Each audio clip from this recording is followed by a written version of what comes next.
Welcome to the TCTA 2018 Summer Video Series. My name is Julie Leahy and I am a staff attorney here at TCTA.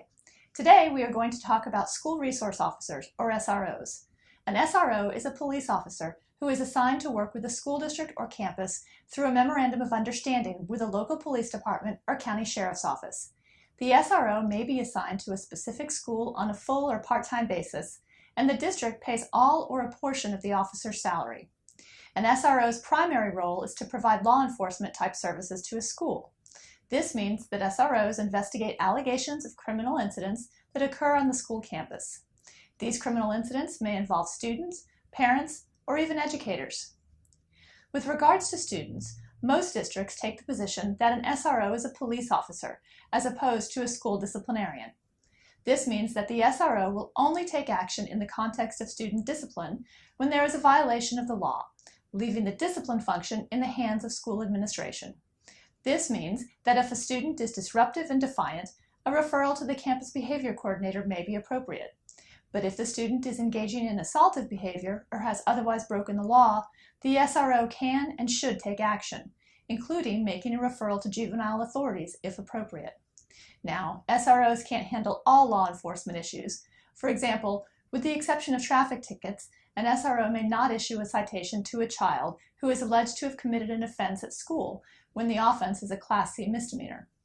But if the SRO declines to make a referral or is unable to take action, an educator can still contact the local police department to make a report. An SRO can also be utilized if you are dealing with a disruptive or violent parent or an unwanted visitor to a campus. An SRO may refuse to allow a person to enter or may eject a person from district property if the person refuses to leave peaceably on request or is behaving in a manner that is inappropriate for a school setting and has been given a verbal warning by the SRO that their behavior is inappropriate and may result in removal from district property. Recently, in response to Senate Bill 7, which greatly expanded mandatory reporting requirements in instances of educator misconduct, the TCTA Legal Department has seen an increase in instances where a school district is using an SRO to investigate allegations against teachers, and this function of the SRO will be the focus of the remainder of the discussion. When a teacher has been accused of some type of misconduct, often the way they learn of the allegation is that they are called into the principal's office or asked to meet with human resources. The administrator tells the teacher that there has been an allegation made, sometimes without providing information about what the exact nature of the allegation is or the identity of the accuser. And then the teacher is asked to provide a statement. In that moment, there are a number of factors to consider. Ordinarily, an educator should cooperate with a school district investigation. Failure to do so may be considered insubordination, which can give the school district good cause to terminate the educator's contract. But the presence of an SRO during a school district investigation complicates the situation because, as we previously discussed, an SRO is a police officer. This means that when an educator gives a statement in the presence of an SRO, it is exactly the same as giving a statement to a police officer in the police station. And that statement may be used by the police at a later date if an investigation is opened. If the allegation is determined to be credible and the conduct meets the elements of a crime, potential criminal charges could result. In such a case, consultation with a criminal attorney is recommended before making the decision to provide a statement to the district.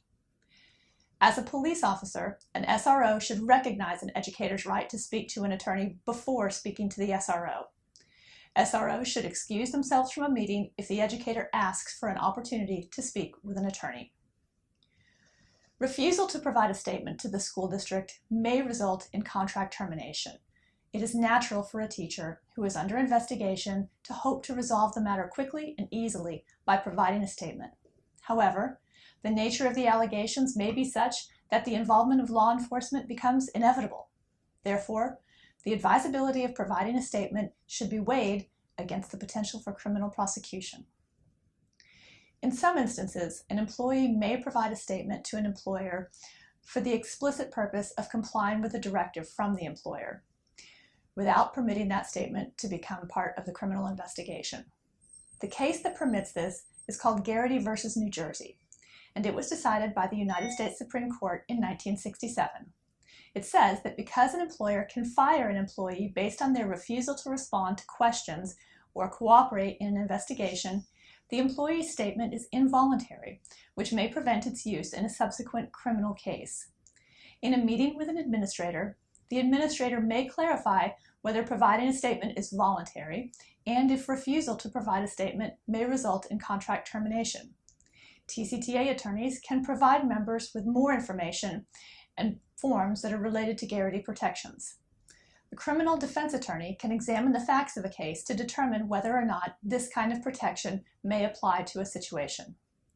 If you are a TCTA member, you may be reimbursed for attorney's fees incurred for criminal charges, as well as for law enforcement and CPS investigations that occur in the course and scope of your employment, as covered by the liability insurance policy that members receive as a benefit of their membership. If you are asked to provide a statement to an SRO, call the TCTA legal department immediately, and preferably before speaking with the SRO if at all possible. We can help with filing a claim that an insured must file with the insurance company and assist members with the process of verifying that coverage applies and that an attorney is approved for representation. Your TCTA attorneys can also discuss the employment issues. Thank you for watching. Have a great summer.